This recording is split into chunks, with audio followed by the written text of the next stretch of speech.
Hey all, Hipper here. Welcome to the channel, welcome back to World of Warships, and today we're looking at Schill, which is a ship. And in this video I'm actually going to sell the ship because I am so disappointed in it. But first let's just look how you actually get this ship here in the first place. So you go into the new crafting station, which is just something that was added to the game yesterday. I don't know if it's gonna stay, but I like the crafting station. This is a good idea. Spending, excess resources on, useful stuff. Hey, that's awesome. I wish this was actually the way you could get legendary ships, meaning that it would be pretty hard to get them unless you actually played the game for at least a little bit, right? So anyway, you can choose what you want to sacrifice here. So I'm going for some global XP. Then we'll go for some premium days. I still have 800 and something days, so let's get rid of some of those. It's, well, I don't use that. So that makes us 50% of the way, and the rest we're going to do with promotion orders because I have more than 4,000 of them. So I'm actually happy I can actually spend this stuff on something in the game. So that gets us there. We don't even have to add any silver. So let's go and press A and unlock the ship. So that's it. That's how you do it. So of course you can mix whatever you want to give up. If you want to have a lot of silver, you can, sacrifice that. Or if you want to go all global XP, you can do that. It's up to you. Now this is just how I did it, right? Now before we look at the build, I just want to show you what Schill actually means here. Now it's a Yiddish word, and it's fairly common in Europe, and pretty sure it's a common word in Prague, where most of the Legends people sit. So I'm thinking this is kind of an internal joke. If you look at what Schill actually means, someone who promotes a product, often deceptively. So, make of that what you want. But I think that Wargaming is having a little bit of a laugh here. Anyway, that's Schill. Here it is. And first of all, it's pretty ugly. It's a nasty looking ship.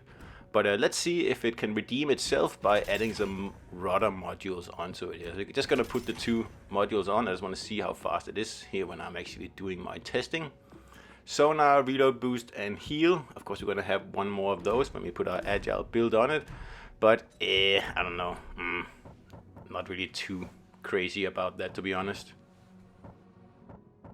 So I'm fumbling around in my commanders here. It's been a long time. I can't remember. So who is it actually that I use? And I was like, oh yeah, of course. It's good old Lucian's here, number 3. So that's my agile man. He's the main man. He's the agile mister.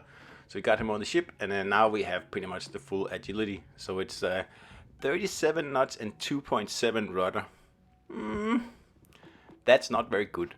That's actually quite disappointing for a tier 7 cruiser. It's like Siegfried and stuff like that. And already here I am pretty disappointed. I'm sure the ship works beautifully with other build. I don't care about that at all, so don't comment on that, please. I don't give a rat's behind about that, so that's not what this video is about. This is about if a ship is good for an agile build, and if it's fun to play, that's pretty important in my mind. So next up, let's have a look at the armor, because this is a German cruiser, so it should be pretty heavily armored, right? And it is, but kinda turtleback. What's going on? It doesn't have turtleback on the Citadel. Already here, I'm thinking, okay, this is, this is not what I was expecting. And, I know this because I looked the ship up on PC, obviously, but still, compared to Hipper and Prince Eugen, this is looking like quite a disappointment. And I know I'm not technically a community contributor anymore, but I still have heaps of the camouflages and I like them. They look good, so I'm going to pop one on the ship here. So that's it. We are ready for battle. I also, filled out the last 2 slots if you didn't notice that earlier. And, this helps the ship's look, but it still looks pretty ugly with that weird, like, round silo in the middle. I don't know what they were thinking. But anyway. Now, of course, if you watch my channel and you know my name, I love German cruisers. I especially love Hipper and I love Prince Eugen, and I pretty much dislike almost any other German cruiser. So Schill has a pretty hard time proving itself here. So first thing I noticed is that the AP is pretty unreliable. I mean, these are tier 5 guns, a little bit more accurate, yes, but Hipper can fire twice in the time it takes Schill to fire once. And like I said, the AP is unreliable. Torpedoes, you only have 4, you have got 10-kilometer range, but only 4 torpedoes means that you cannot deal with most battleships up close. So it kind of ruins the whole brawling potential of the ship, really. And yeah, that's not cool. So I'm not gonna play this ship sitting from the back line spamming HE until the red team is down to a manageable size, and then I move in with the torps and AP. You can watch other contributors for that. That's not what I do. This video here, I want to see, can I break up a flank the same way Hipper and Prince Eugen can do, right? Get into the cap, pop the sonar, you know, show the destroyer to everybody. Look people, there's a destroyer. It's a Friesland and it doesn't have torpedoes, meaning that I can take it on very easily. And of course no one is shooting at anything here because they're in a shit position. So that's okay. We'll just see if we can, you know, break this flank here up on our own.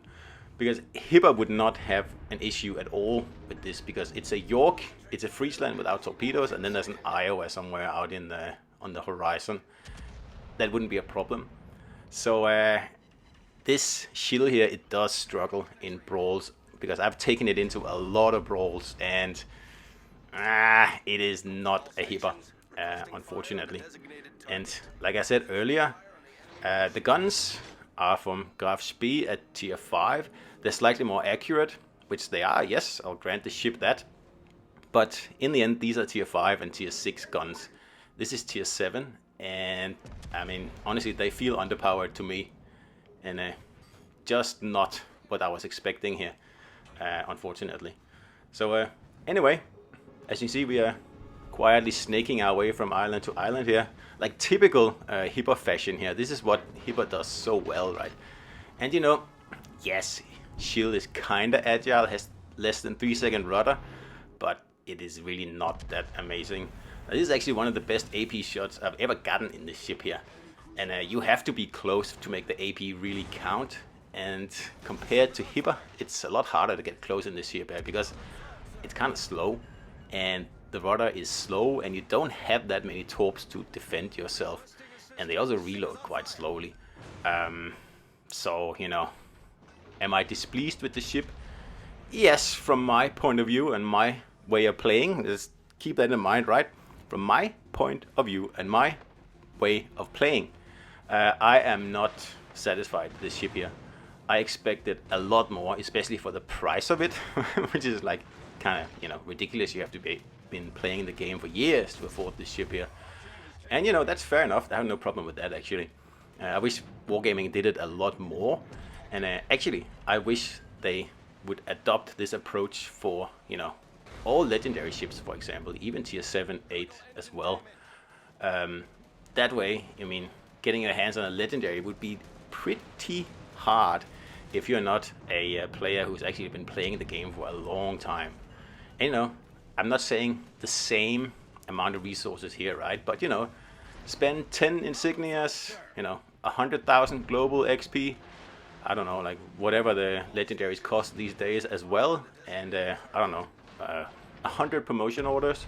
So you actually have to have done something in your Warships career to be, you know, rewarded a legendary ship, and not just, you know, clicking a few buttons in the bureau. But of course, that's way too late for that, because everybody has a legendary now, and we all suffer for it, right? So that was the end of Schill here, but we did break this flank completely open, smacked all 3 ships. Someone stole my destroyer kill, but that's okay. So Schill is a ship I'm never going to play. It doesn't really fit my playstyle. I don't think it's fun. So in the end, I'm going to always pick Hipper or Prince Eugen over this ship. So I'm never going to play it. So why would I even keep it?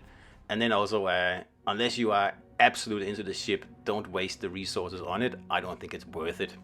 Maybe for a third of what was required, but yeah. So if you can't afford it, don't beat yourself up. It's really not that amazing. So anyway, let's sell this disappointing ship here and make a whopping 16 million silver here. Fantastic. So I hope you enjoyed the selling video here, and I'll see you out there.